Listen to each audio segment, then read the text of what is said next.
أعوذ بالله من الشيطان الرجيم. بسم الله الرحمن الرحيم. لا أقسم بيوم القيامة ولا أقسم بالنفس اللوامة أيحسب الإنسان أن لن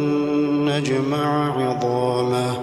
بلى قادرين على أن نسوي بنانه بل يريد الإنسان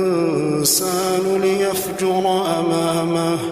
يسأل أيان يوم القيامة فإذا برق البصر وخسف القمر وجمع الشمس والقمر يقول الإنسان يومئذ أين المفر كلا لا وزر إلى ربك يومئذ المستقر ينبأ الإنسان يومئذ بما قدم وأخر بل الإنسان على نفسه بصيرة ولو ألقى معاذيره لا تحرك به لسانك لتعجل به إن علينا جمعه وقرآنه فإذا قرأناه فاتبع قرآنه ثم إن علينا بيانه كلا بل تحبون العاجلة وتذرون الآخرة وجوه يومئذ ناظرة إلى ربها ناظرة ووجوه يومئذ باسرة تظن أن يفعل بها فاقرة كلا